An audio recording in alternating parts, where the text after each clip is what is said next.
नमस्ते दोस्तों। आज की कहानी हमें ले जाती है एक ऐसे सफर पर जहां समंदर की लहरें, तूफान और हवाएं सिर्फ पहाड़ी नहीं बल्कि जिंदगी की चुनौतियों का एक प्रतीक है। मैं हूं आपका दोस्त और स्टोरी टेलर आरवी और यह है कैरोल बसबी की किताब सेलिंग अगेंस्ट द टाइड की कहानी। तो आइए शुरू करते हैं यह प्रेरणादायक सफर। कहानी हमें ऐसे किरदारों से मिलवाती है जो जिंदगी में खतरनाक पानी और कल्पनाओं की लहरों में सफर कर रहे हैं। जहाज चलाना यहाँ सिर्फ समुद्र की यात्रा नहीं बल्कि जिंदगी की मुश्किलों से लड़ने का रूपक है। लेखिका कैरोल बसबी समुद्र की लहरों, तूफानों और शांत बंदरगाहों का इतना सुंदर वर्णन करती है कि ये सब मिलकर हमें यह दिखाते हैं कि असली ताकत आराम में नहीं बल्कि मुसीबतों का सामना करने में है। इन किरदारों के संघर्ष बताते हैं कि जिंदगी में धैर्य और साहस की हमें मजबूत बनाते हैं। कभी तूफानों से जुड़ते हैं, कभी अपने भीतर झांक कर खुद को पहचानते हैं। ये किरदार हमें यह सिखाते हैं कि कठिनाइयां ही इंसान को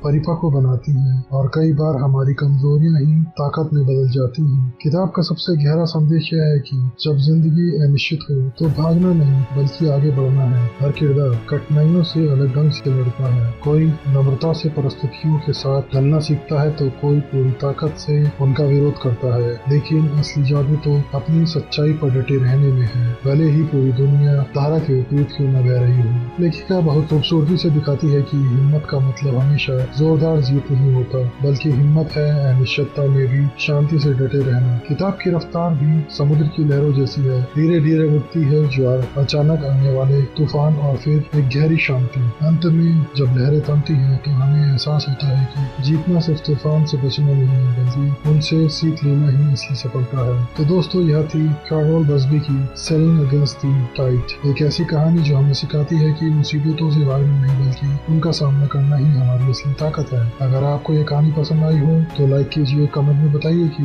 आपने जिंदगी का कौन सा सबसे बड़ा तूफान झेला और उससे क्या सीखा। इस वीडियो को शेयर कीजिए ताकि और लोग भी हिम्मत और धैर्य की सीख को पा सके। और हाँ, सब्सक्राइब करना मत भूलिए क्योंकि हम आपके लिए ऐसी प्रेरणादायक कहानियां लेकर आते रहेंगे। मिलते हैं अगली कहानी में, तब तक याद रखिए लहरें कितनी भी तेज हो, अगर दिल मजबूत हो तो हर इंसान धारा के विरुद्ध भी नाव चला सकता है।